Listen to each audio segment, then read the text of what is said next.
আসসালামু আলাইকুম প্রিয় দর্শক, অন্য মঞ্চের আলাপচারিতায় আপনাদের সকলকে আমন্ত্রণ জানাচ্ছি। আজকে যে বিষয়টি নিয়ে আলোচনা করব তার শিরোনাম দিয়েছি, তাহলে আমাকে গুলি করে মারো আর এখানেই পুঁতে দাও। কথাটি বাংলাদেশের পদচ্যুত প্রধানমন্ত্রী শেখ হাসিনা বলেছিলেন গত বছর 5 আগস্ট। আজ আগস্টের 4 তারিখ, রাত পোহালে 5 আগস্ট। গত বছর এই দিনটিতে প্রধানমন্ত্রী শেখ হাসিনা দেশ ছেড়ে ভারতে চলে যেতে বাধ্য হন। তার এই যাওয়া নিয়ে অনেক জল্পনা চলেছে বাংলাদেশে, যেমন তিনি প্রধানমন্ত্রীর পদ ছেড়ে চলে গেছেন কিনা সেই বিষয়টি এখন পরিষ্কার। তিনি পদত্যাগ করে দেশত্যাগ করেননি, অর্থাৎ আইনত তিনি এখনো দেশের বৈধ প্রধানমন্ত্রী এবং মোহাম্মদ ইউনূস একজন বেআইনি দখলদার। প্রধানমন্ত্রী হাসিনার বিরুদ্ধে আরেকটি বড় অভিযোগ, তিনি দলের নেতা কর্মী সমর্থকদের বিপদের মুখে ফেলে নিজের সুরক্ষিত স্থানে চলে গিয়েছেন। যদিও চলে না গেলে তার যে সেদিন বেঁচে থাকা সম্ভব ছিল না, এই কথাটিও সবাই মানেন, তবুও অভিযোগটি উঠেছে। 24-এর 5 আগস্ট দেশ ছাড়ার আগে গণভবনে কি ধরনের পরিস্থিতি ছিল এবং ঘটনা প্রবাহের গতি প্রকৃতি নিয়ে তথ্যনিষ্ঠ কোনো সংবাদ ইতিপূর্বে মিডিয়াতে আসেনি, বেরোয়নি। সম্প্রতি ভারতের সুবিখ্যাত টাইমস অফ ইন্ডিয়া পত্রিকা এই বিষয়টি নিয়ে একটি প্রতিবেদন প্রকাশ করেছে। সেদিন ঠিক কি ঘটেছিল গণভবনে তার পুঙ্খানুপুঙ্খ বিবরণ দিয়েছে টাইমস অফ ইন্ডিয়া বিভিন্ন সূত্রের উপর নির্ভর করে। আজকের আলোচনায় আমি মূলত নির্ভর করেছি টাইমসের এই প্রতিবেদনের উপর, সেই সঙ্গে আমার ব্যক্তিগত সূত্র থেকে যে খবর পেয়েছি সেটাও মিশিয়ে নিয়েছি এই সঙ্গে।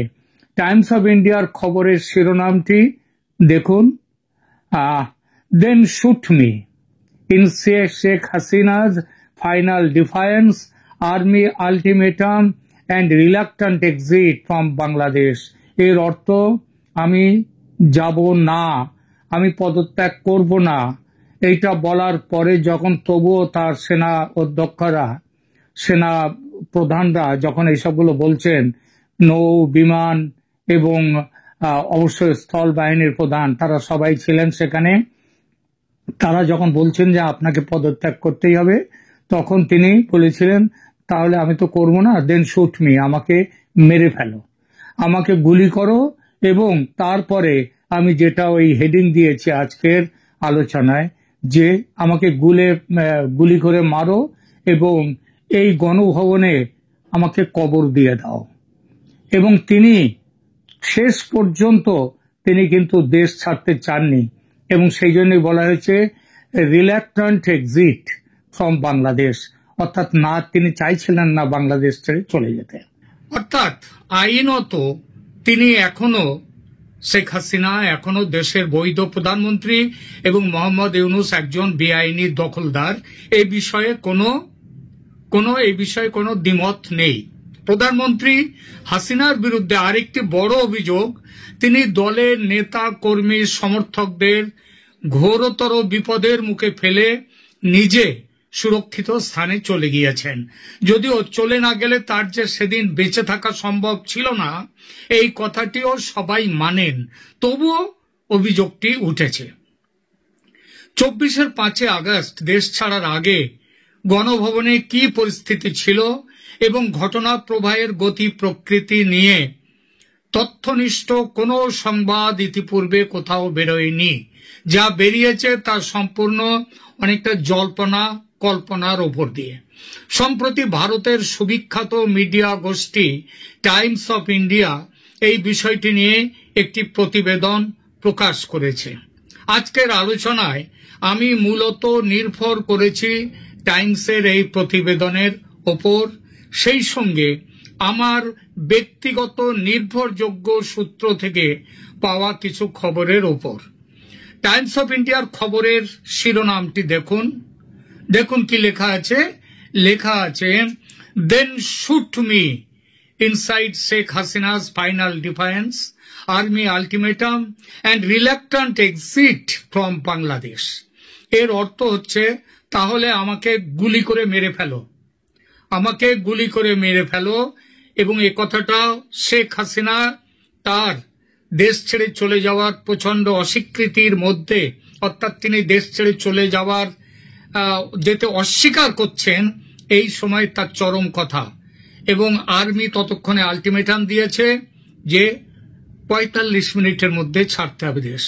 And reluctant exit from Bangladesh, তিনি বাংলাদেশ ছেড়ে তিনি স্বেচ্ছায় চলে যেতে চাননি, তিনি যেতে অস্বীকৃতি জানিয়েছিলেন। খবরের বিশদ বিবরণে লেখা হয়েছে, in August 2024 Sheikh Hasina's premiership reached a dramatic climax as protest engulfed Dhaka, refusing to resign despite immense pressure from military officials, and even her own sister Hasina initially resisted. Ultimately it was her son Sajib Wajed Joy who convinced her to step down, leading to her exile in India as the military took control. অর্থাৎ August 2024-এ যখন শেখ হাসিনার প্রধানমন্ত্রিত্ব একটা অত্যন্ত নাটকীয় পরিস্থিতির মুখোমুখি, ক্লাইম্যাক্সের মুখোমুখি হলো, সেই সময় শেখ হাসিনা তিনি রিজাইন করতে চাননি, অর্থাৎ তিনি নিজে পদত্যাগ করতে চাননি, despite immense pressure from military officials, অর্থাৎ আর্মি তাকে প্রচন্ড চাপ দেওয়া সত্ত্বেও তিনি কিন্তু কখনো তিনি পদত্যাগ করতে চাননি। পরবর্তীকালে আর্মি তাহলে মিথ্যে কথা বলেছিল। আর্মি সেখানে বলেছিলেন যে শেখ হাসিনা তিনি পদত্যাগ করে সেই দিনই বিকালে আর্মি চিফ জেনারেল ওয়াকারুজ্জামান তিনি সংবাদ সম্মেলন, যেটা 2টোর সময় করবার কথা ছিল, সেটা পিছিয়ে গিয়ে 4টের সময় করা হয়, এবং তখন তিনি বলেন যে শেখ হাসিনা পদত্যাগ করে, তিনি খবর পেয়েছেন তিনি পদত্যাগ করে দেশ ছেড়ে চলে গেছেন, এই কথা বলেছিলেন। তাহলে আর্মি সেদিন কিন্তু মিথ্যে কথা বলেছিল। আর্মি অর্থাৎ শেখ হাসিনা পদত্যাগ করেননি। আর পদত্যাগ করেননি এই কথাটা পরবর্তীকালে যখন উঠলো, তার পদত্যাগ পত্র কোথায়, এই প্রসঙ্গটি নিয়ে যখন উঠল, তখন বাংলাদেশের রাষ্ট্রপতি জনাব সাহাবউদ্দিনও বলেছিলেন তিনি পদত্যাগ করেছেন, এমন কোনো কাগজ, কোনো পদত্যাগ পত্র তার কাছে নেই, তিনি পাননি কখনো, তিনি বলেছেন।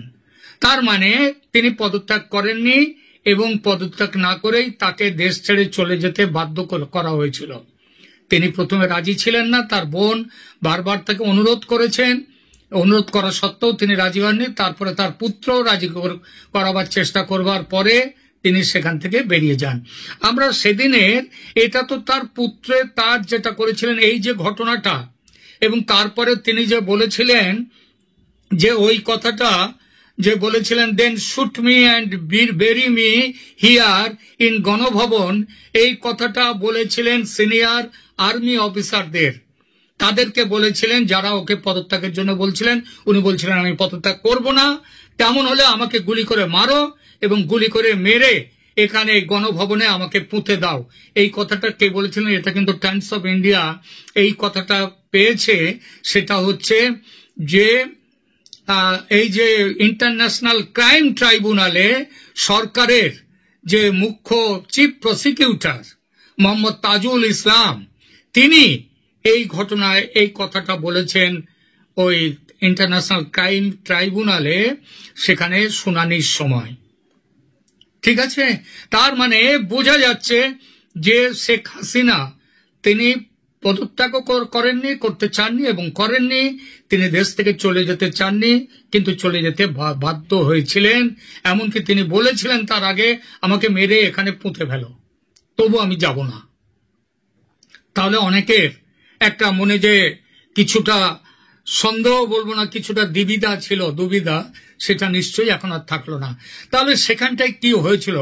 এইবার টাইমস অফ ইন্ডিয়া বলছে the final hours of collapse, অর্থাৎ একদম শেষ মুহূর্তে কিভাবে কি শেষ কিছুক্ষণের মধ্যে কি হলো সেখানে বলছে, the night before on August 4, Ganabhaban had become a pressure point. Ministers, security chiefs and ruling party veterans convened in what Tajul described as a tense and volatile crisis meeting. সেখানে সংকটের মুহূর্তে তার আগের রাত্রে 4 আগস্টের রাত্রে সেখানটায় সরকারের মন্ত্রীরা, সিকিউরিটি প্রধানরা এবং রুলিং পার্টির যারা প্রধান ভেটারেন যারা, তারা সেখানে সবাই উপস্থিত হয়েছিলেন। আর এদিকে ঢাকার রাজপথে তখন শুরু হয়ে গেছে লং মার্চ। এইখানটায় এই যে মিটিং এর সেখানটায় যে মিটিং ডেকেছিলেন শেখ হাসিনা, সেখানে উপস্থিত ছিলেন major general retired Tariq Ahmed Siddiqui. তিনি ছিলেন হাসিনার Siddique, major general retired Tariq Ahmed Siddique, যিনি ছিলেন হাসিনার ডিফেন্স অ্যাডভাইজার। তিনি সেখানে উপস্থিত ছিলেন এবং তিনি একটা প্রশ্ন করেন। তিনি বলেন হাসিনার এই সময়ে কি করতে হবে সেই ব্যাপারে তিনি জানতে চান হাসিনার কাছে। হাসিনা তখন মিলিটারিকে বলেছিলেন, আর্মিকে বলেছিলেন, ক্রুশ দ্য প্রটেস্ট, এই যে প্রোটেস্ট হচ্ছে, প্রতিবাদ হচ্ছে, এটাকে ভেঙে দাও। তিনি নির্দেশ দেন। when Siddiq allegedly floated the idea of firing, এরপরে হাসিনা কিন্তু গুলি চালাবার কথা প্রথমে বলেননি, এইটা বলেছেন। এবং এই কথাটা কিন্তু তাজুল ইসলাম বলে দিয়েছেন ওই ইন্টারন্যাশনাল ক্রাইম ট্রাইব্যুনালের সেখানকার মিটিং এ তাজুল ইসলাম এইটা বলেছেন। তাজুল ইসলাম তো সেখানে ছিলেন না, তিনি তাহলে খবরটা পেলেন কোত্থেকে? তিনি নিশ্চিতভাবেই খবর পেয়েছেন ওই আর্মির কাছ থেকে। সিদ্দিক সেদিন কি বলেছিলেন, এখানে টাইমস অফ ইন্ডিয়া লিখছে, শুনুন। when Siddiq allegedly floated the idea of firing on demonstrators from helicopters, it was too much for the Air Force chief. এবং তিনি এটা এয়ারফোর্স চিফের তিনি বলেছিলেন হেলিকপ্টার থেকে উপর থেকে ফায়ারিং করবার জন্য। কে বলেছিলেন? Siddique. he has sunk you and he will sink you again, the officer shoot back. তো এইটা তিনি এখানে বলেছিলেন। এখন তারপরে আরো এখানটা কথা আছে যে এরপরে চিফ প্রসিকিউটর ইন্টারন্যাশনাল ক্রাইম ট্রাইব্যুনালের সামনে যেটা বলেছেন, এ টাইট সার্কেল অফ লয়ালিস্ট, অর্থাৎ হাসিনার অনুগামীদের একটা, যাদেরকে আবার তাজুল ইসলাম বলেছেন ওই গ্যাং অফ 4, অর্থাৎ দুষ্ট চতুষ্টয়, এইটা ব্যাখ্যা করেছিলেন। তারা কিন্তু হাসিনার সামনে হাসিনাকে ঘিরে রেখেছিল এবং এদের নাম হচ্ছে, কারা কারা ছিলেন? ওবায়দুল কাদের, আসাদুজ্জামান খান, আনিসুল হক এবং সালমান এফ রহমান। তারা হাসিনাকে বলেছিলেন আপনি পদত্যাগ করবেন না, ডোন্ট রিজাইন। তারপরও দেখা গেল তার মধ্যে অনেকেই, তাদের মধ্যে সেনার মনোভাব দেখে অনেকেই হাসিনাকে বললেন যে চিন্তা করুন, এই বিষয়টা নিয়ে চিন্তা করার আছে। এই সব করতে করতে সারা রাত ধরে কিন্তু এইগুলো চলছে। এই করতে করতে 5 আগস্টের সকাল ভোর হয়ে এলো এবং সেই সময়ে শেখ হাসিনার উপর যে চাপ, সেই চাপ স্বীকার করার মতো নয়, সহ্য করার মতো নয়। পুলিশ ফোর্স তারা পালিয়ে গেছে, তাদের কাছে কোনো আর্মস নেই, কোনো অ্যামুনিশন নেই। আইজিপি চৌধুরী আব্দুল্লাহ আল মামুন, যিনি এখন রাজসাক্ষী হয়েছেন হাসিনার বিরুদ্ধে, তিনি বলছেন, হ্যাঁ, তিনিও এইসব ঘটনার খবর ওখানে দিতে পারেন। তিনি চৌধুরী আব্দুল্লাহ আল মামুন, তিনিও সেদিনের মিটিং এ ছিলেন। তিনি বললেন যে they could no longer contain the surging crowds, তারা এই যে প্রতিবাদে এগিয়ে আসা জনতাকে কোনোভাবেই রোখার সামর্থ্য নেই তাদের। এবং তারপরে একবার আর্মি তারা আবার একটা অনুরোধ করলো শেখ হাসিনাকে। সেখানে কি বলল? পত্রিকায় লেখা হচ্ছে, the protesters are flooding Dhaka from all sides, সমস্ত দিক দিয়ে ঢাকাকে তারা ঘিরে ফেলছে। যদিও সমস্ত দিক দিয়ে কিন্তু ঘেরে নি, সমস্ত দিক দিয়ে, চারদিক দিয়ে যে সবাই আসছিল তা কিন্তু নয়। শেখ রেহানা হাসিনার বোন এইবার হাসিনার পা ধরলেন, পা ধরে বলছেন যে, এখানে লেখা হচ্ছে, she reportedly fell to her knees, clutching Hasina's feet, begging her to step down for the sake of the nation, but the Prime Minister stood her ground until her son Sajib Wajed Joy was brought into the fold. অর্থাৎ শেখ রেহানা হাঁটু গেড়ে বসে দিদির পা ধরেছেন, ধরে বলছেন যে আপনি পদত্যাগ করুন, তারপরে সজীব ওয়াজেদ জয়। কিন্তু শেখ হাসিনা কত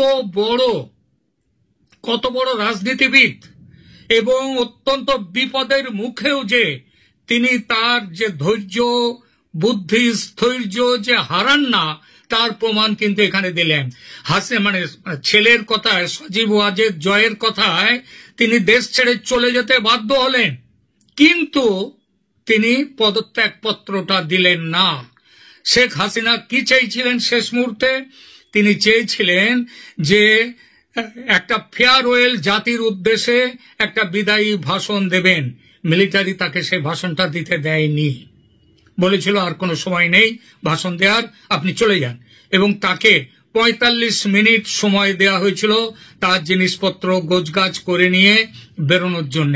এবং বাই 11 AM 11টার মধ্যে আর্মির যে পাবলিক রিলেশনস, তারা বাংলাদেশ টিভি বিটিভি কে তারা বলে দিয়েছিল, যে খবর দিয়ে দিয়েছিল যে শেখ হাসিনা না, অন্য কোনো কথা বলেনি, তারা বলেছেন বেলা 2টোর সময় আর্মি চিফ জাতির উদ্দেশ্যে ভাষণ দেবেন। কেন আর্মি চিফ ভাষণ দেবেন বলেছিলেন? এই ভাষণটা তো রাষ্ট্রপতি দিতে পারতেন, কিন্তু আর্মি চিফ তিনি ছিলেন এই ষড়যন্ত্রের একটা বড় অংশ। তার জন্যে তিনি বললেন যে 2টোর সময় তিনি ভাষণ দেবেন। খবর দেওয়া হলো, বিটিভি কে খবর দিয়ে দেওয়া হলো। এবং সেই ভাষণ কিন্তু এভেনচুয়ালি সেটা 4টের সময়, বিকেল 4টায় দেওয়া হয়েছিল।